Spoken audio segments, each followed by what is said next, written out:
والصلاة والسلام على سيد وخاتم النبيين وآله الطاهرين وأصحابه الطيبين ومن تبعهم بإحسان إلى يوم الدين۔ میرے پیارے بھائیوں، معزز بزرگوں اور نوجوانوں، آج ہم جس خطرناک فتنے کی بات کرنے جا رہے ہیں وہ عام جذباتی شاعری کا لبادہ اوڑھے ہوئے ہے، لیکن حقیقت میں یہ امت مسلمہ کی وحدت کو چیرنے والا اہل سنت پر حملہ آور اور روافض کا پرانا زہریلا ایجنڈا ہے۔ سوشل میڈیا پر آج کل یہ اشعار گردش کر رہے ہیں وَنَحْنُ الْيَمِينِ وَأَنْتُمْ شِمَالِ وَنَمْحَقُ سنهزم بالحق أهل الضلال فيا جبهة الكفر نحن الرجال وفي كل ساح أسود القتال فمهما بلغتم بطغيانكم سنهزم بالحق أهل الضلال فنحن الروافض أهل اليقين وحب علي لنا المذهب دون حربا إليكم حنين وبدر وخيبر والأعجب ومن ليس للآل ينتسب سيصلى سعيرا بيوم الغد ويصلى سعيرا بيوم الغد يا زينب لبيك يا زينب لبيك يا زينب لبيك حق راية سفيانكم وتبقى الدماء لآل العبا۔ اور اس کے علاوہ بعض اشعار میں یہ کہا جاتا ہے راہ علی، رہبر علی، جان علی، محشر علی۔ بظاہر اہل بیت کی محبت مگر امت کو ہم اور تم میں بانٹنے والا ہے۔ صحابہ اکرام کی تکفیر کرنے والا حضرت علی کو محشر کا مالک، نجات کا واحد راستہ بلکہ معبود کے مقام تک پہنچانے والا پیغام ہے۔ قرآن کریم کہتا ہے مالک یوم الدین، قیامت کا مالک صرف اللہ ہے۔ تو پھر محشر علی کیسے ہوا؟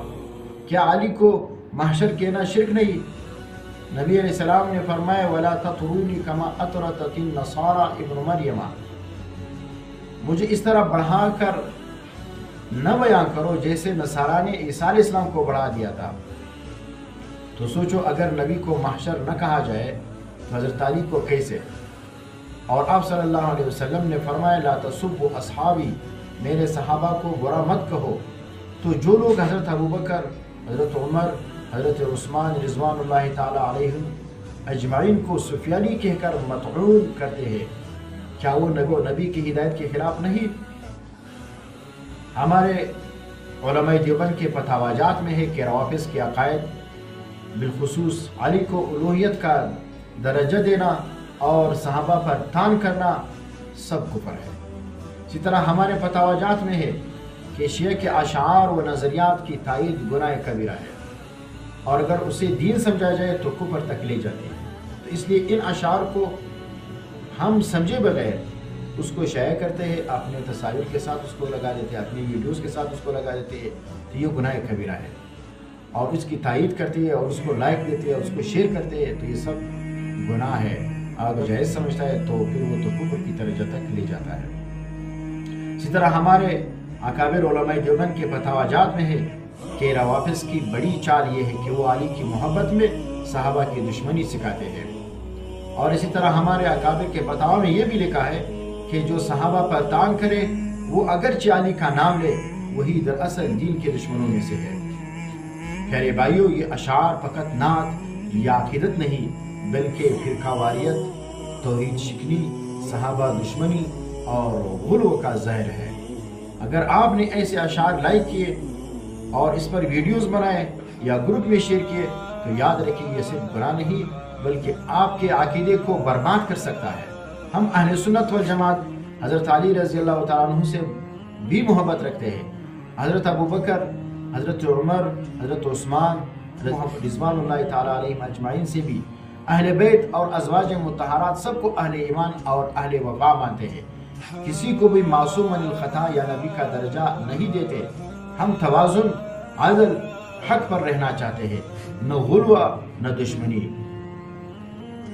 اس ویڈیو کو سننے کے بعد خدا را شیعہ شاعری کے فتنے سے بچے، اپنی اولاد، دوست شاگردوں کو بچائیے، صرف اہل حق و علماء سے دین سیکھے، قرآن و سنت کی روشنی میں علم حاصل کرے۔